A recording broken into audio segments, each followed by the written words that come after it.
They say love makes you stronger, but no one talks about what happens when love betrays you. This is not just a love story.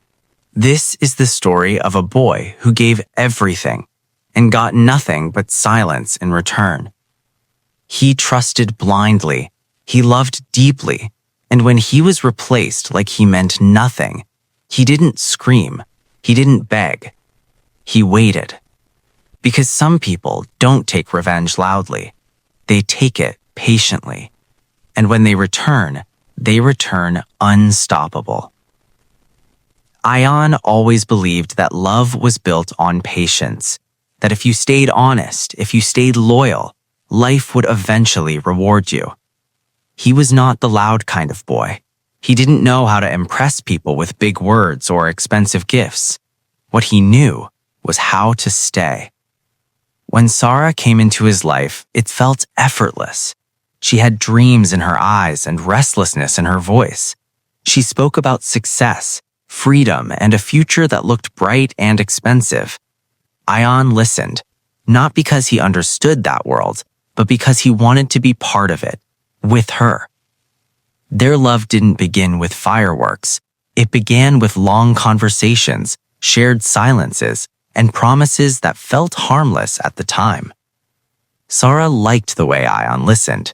She liked the way he made her feel important. She liked knowing someone was always there. And Ion loved her like she was the only thing that mattered. He adjusted his life around her, his schedule, his priorities, even his dreams. If Sarah needed support, he became strong. If she needed space, he waited. If she needed reassurance, he repeated the same words again and again without getting tired. 3 years passed like this. 3 years of believing that love meant sacrifice. When Sarah complained about her phone, Ion worked extra hours. When she wanted better clothes, he skipped things for himself. When she felt insecure about her future, he promised her one. He never told her how tired he was, because he believed real men don't complain. They provide. Sarah used to hold his face and say, "You're different from everyone else." Ion believed that meant something. But slowly, the tone changed. She stopped sharing everything. She stopped asking his opinion. She stopped waiting. Her phone was always face down. Her smile didn't reach her eyes anymore. Her laughter sounded borrowed. Ion noticed, but he stayed silent, because silence felt safer than losing her. Then came the excuses. "I'm busy. I'm tired. I'm with friends." And then came the name, Rohan. At first, it meant nothing. Just a colleague, just a connection, just someone who could help her career. Sarah said Ion was overthinking, so he stopped thinking. He trusted her, not because he was blind, but because he was loyal. But loyalty without honesty slowly turns into self-destruction. Late nights became normal. Replies became cold. Calls felt forced. Ion began blaming himself. Maybe I'm not enough. Maybe I'm holding her back. Maybe love is supposed to hurt. One evening, Ion decided to do something different. No questions, no arguments. He decided to surprise her. He went to the place she said she was going to. And there, reality finally stopped hiding. Sarah was there, not waiting, not alone. She was laughing genuinely, the kind of laughter Ion hadn't heard in months. Her hand was wrapped around Rohan's. Her body leaned toward him without hesitation. Her eyes looked free. For a moment, Ion couldn't breathe, not because of anger, but because his heart couldn't understand how fast love could forget. He stood there quietly, invisible. Sarah noticed him. Her expression changed, but not into regret. It turned into annoyance, like someone had interrupted her happiness. She walked toward him and said calmly, "I was going to tell you." That sentence broke something deep inside him. I've moved on. No apology, no explanation, just a conclusion. Rohan smiled, not proudly, but arrogantly. He said, "Bro, emotions are nice, but they don't build futures." Sarah added, "I need stability. I need growth. I can't live small anymore." Small. That word echoed in Ion's mind. 3 years reduced to a limitation. Ion didn't shout. He didn't beg. He didn't remind her of sacrifices. Because in that moment, he realized something terrifying. She had already left long ago. He turned around and walked away. Behind him, laughter continued. That night, Ion didn't cry. He sat in the dark, staring at nothing. Every memory came back, but without warmth. Every promise replayed, but without meaning. He questioned everything. Was love a mistake? Was loyalty weakness? Was patience foolish? Hours passed, and then something changed. The pain didn't explode. It settled.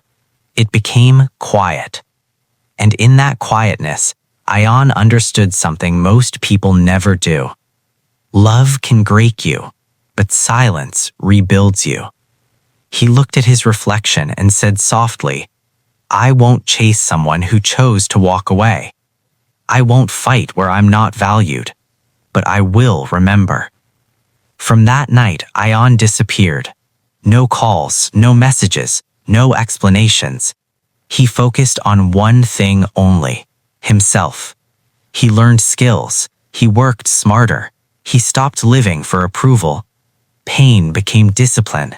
Loneliness became clarity. Months passed, and the boy who once waited was gone. A new man was being shaped, slowly, silently, dangerously. Not driven by anger, but by purpose. And somewhere in the city, Sarah was living a life she thought was upgraded. She didn't know. The story was far from over. Because some people don't take revenge to destroy others. They take it by becoming unforgettable. Time didn't stop after Sarah left. Life didn't pause to let Ion heal. It moved forward without mercy. At first, the silence was heavy. Mornings felt empty, nights felt endless. Ion had spent so many years being someone's person that he didn't know who he was without her. But pain has a strange habit. If you don't let it destroy you, it reshapes you. Ion stopped checking his phone, stopped waiting for closure, stopped replaying old conversations. He didn't block Sarah. He didn't unfollow her. He chose something more powerful: indifference. He poured himself into work, not to stay busy, but to stay focused. He learned things he once postponed, skills that didn't promise comfort, but promised growth. Every night when his body was tired and his mind tried to wander back to memories, he reminded himself, "She chose a life without me. Now I choose myself." Months passed. The softness in Ion's eyes hardened into clarity. His silence became confidence. His patience became strategy. People around him noticed the change. He spoke less, observed more, listened carefully. He understood something he never had before. Power doesn't announce itself. It arrives quietly. While Ion was rebuilding, Sarah was living the life she thought she wanted. Rohan introduced her to places she had only seen online, restaurants with dim lights and loud laughter, parties where everyone looked successful and empty at the same time. At first, she felt proud. She told herself she had upgraded, that she had chosen ambition over attachment. But something was missing. Rohan didn't listen the way Ion did. He didn't stay when she was silent. He didn't notice when her smile faded. He was present, but never available.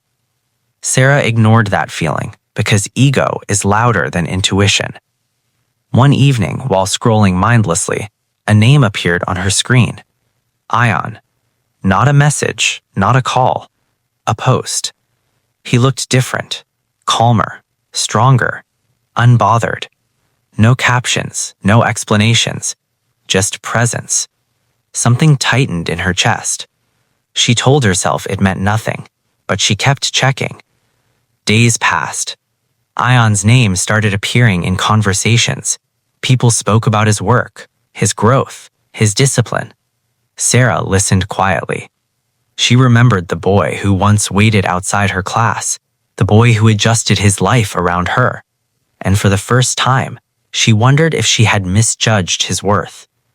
Meanwhile, Ion had not thought about Sarah in weeks, not because he was pretending to be strong, but because strength had become natural.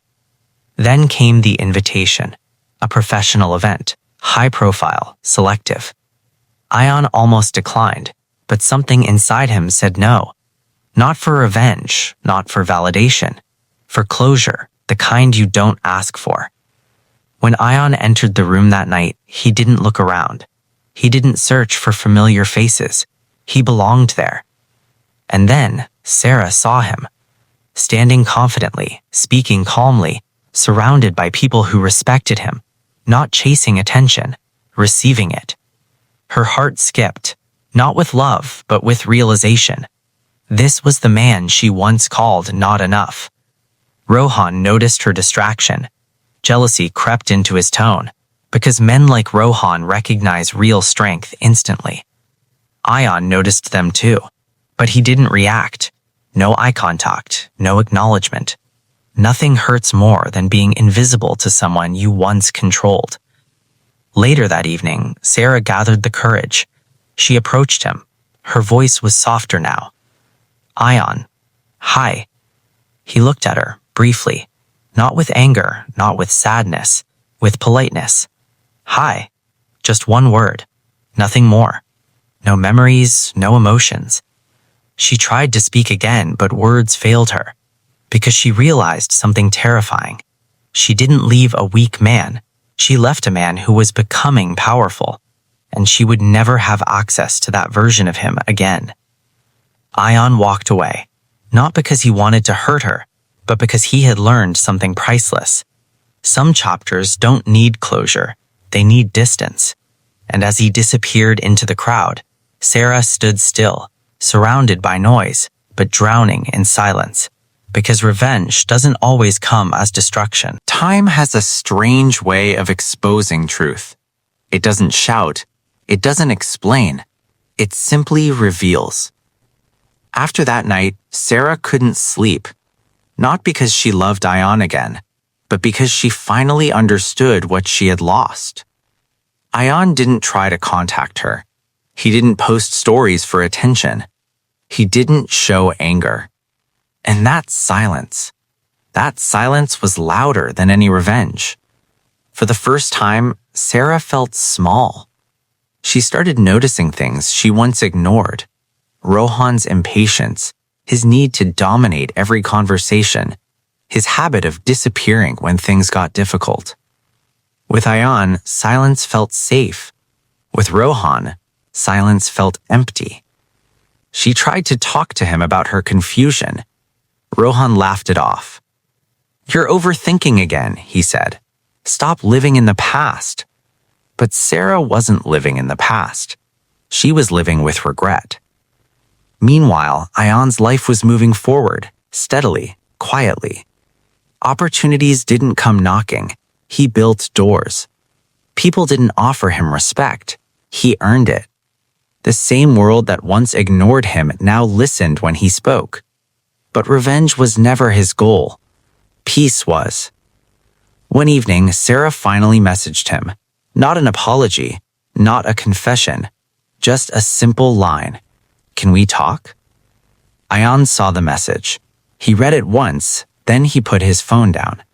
Not because he was scared, not because he was angry, because some conversations come too late. Days passed. Sarah waited. Her ego fought her heart. Her pride fought her guilt. And slowly, reality settled in. She mistook comfort for boredom, loyalty for weakness, silence for lack of ambition. By the time she understood Ion's value, He no longer needed her acknowledgement. Rohan sensed the distance. His tone became controlling, his words sharper, his patience thinner. The same confidence that once attracted Sarah now suffocated her. One night, an argument turned ugly. Not loud, not dramatic, just cold. And coldness hurts more than anger. Sarah realized something terrifying. She hadn't upgraded her life. She exchanged depth for display, stability for illusion. And when she looked back, Ayan wasn't there anymore. Weeks later, fate crossed their paths again. This time, not at an event, at a hospital. Sarah's mother had fallen sick, serious condition.